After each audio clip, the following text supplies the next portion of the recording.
my channel. I'm Andrea Wallace and I'm so happy that you guys are here one more time. Okay, this video it's about how was my experience learning English, how I did it, how many years, all of that, because I'm receiving some questions, not just some subscribers to or the channel that I have with my husband, Love Crossing Borders. It's just people at work, clients, and all of that, right? So basically, I started learning English about 10 years ago. No, it was 2009. It was yeah, maybe 11 years ago. I was 14, so I went to American Institute in Cali, South Cali.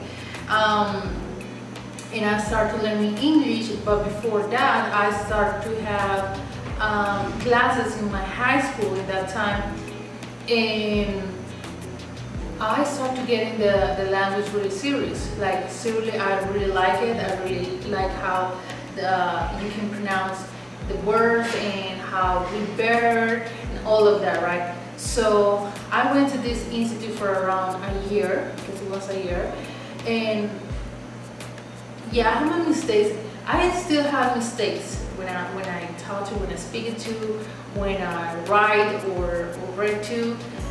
It's completely normal. And I started doing, in that time, I was in high school, I was in 10th grade, I remember. And I went to the American Institute in the morning, take a bus back home, and start ready to go to high school in the afternoon. So that was my schedule, right? So for me it was easy when I was in 10th and 11th grade to have a really good how to say, qualification maybe, or I got really good A's. This is called the A's in high school, so it was good for me, and I helped with I helped my classmates and all of that. Then when I started college, it was easy for me too, because I could understand everything what the teachers say. And my teachers over there, most of them, they were Americans, right? Some, I think was one, she was from UK, so it was for me, I can understand what she say, but I'm sorry, I learned with the American accent, so for me it's just trying to understand, or trying to my ear get used to the British pronunciation, right? So it was fun, it was amazing. And the reason that I decided to study English and start to take this language so serious, because I know so many people that they studied this language, but they completely forgot how to have a conversation for 5 minutes, or make a presentation, or write a little test. They don't know how to do it, because they don't take this language so serious. This language you need to practice every time. If you have the opportunity, practice it, you know. So that's what I did. I always been around people who speak English, or they're from the States or UK, that I can practice a lot. Even though that I got friends that they're from Colombia, only they speak Spanish, but we're trying to speak in English most of the time. So it's so funny, and I'm enjoying a lot, of course. But my point here is like, you need to respect the language. Obviously, I learned with Andres so much slangs, so much American slangs. So it's cool for me too. And I noticed that my English is getting better every single day, right? And you know, you see, you know, live stream on another channel that I have my mistake when I read, because for me now I have a problem with my eyes, so I need new glasses. But end of the story. It's so cool. It's so cool. I know that I need to still learning and reading more and know more words, because I don't know the whole words in English. That's not impossible, but I know that I need to learn more, right? But I think I'm doing my best when it comes to the YouTube channels, because the YouTube channel is going to be in Spanglish. But it's cool to me in my professional life, because with my clients or consultation that I have, I can easily pick up a conversation, a business.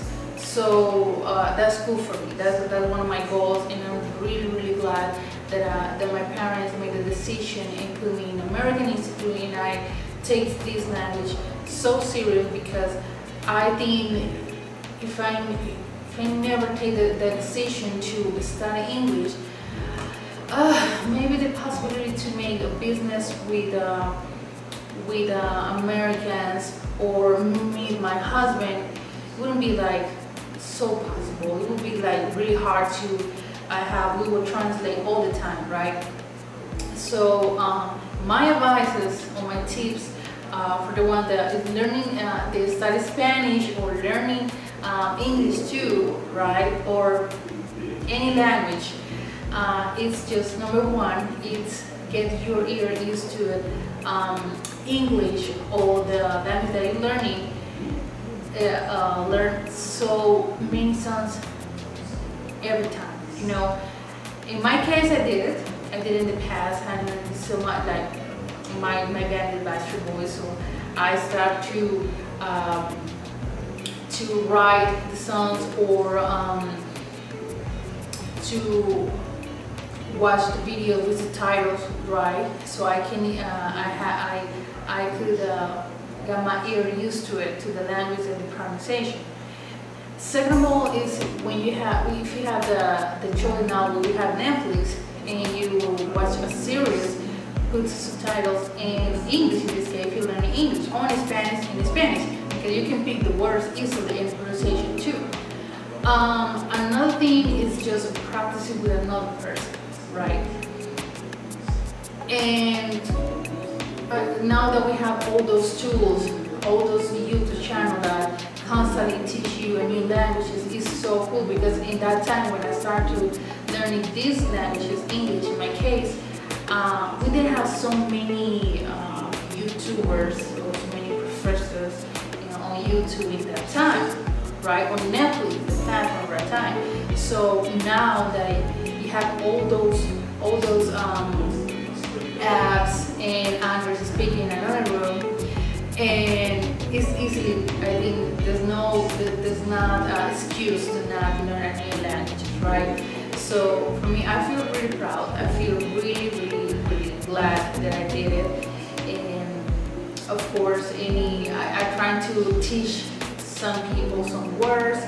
I know that I don't have the patience like a teacher to teach, but I tried with my husband with the Spanish, because he, as you guys know, or you guys that are new in my channel, he is from the States, so he trying to learn Spanish, and I'm trying to say some words in Spanish so he can speak easily, right? So yeah, basically is that watch your favorite series, TV show in English, put subtitles on it.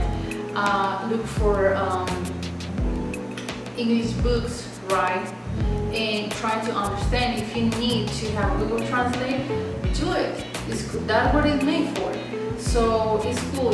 Sometimes with me, I don't know the pronunciation of these words, so I'm going to Google Translate or ask to Andrew how you pronounce, so I can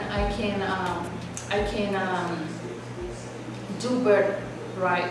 So yeah, that's right. One of my favorite YouTubers when it comes to this or the pronunciation in Spanish or English is Holly. I think her channel is called Super Holly, and she do videos in Spanish too, if I'm not wrong. So I love her pronunciation, and it's really good. It's really good. Sometimes for me it helps a lot, because it's some words that I say, how can you pronounce this?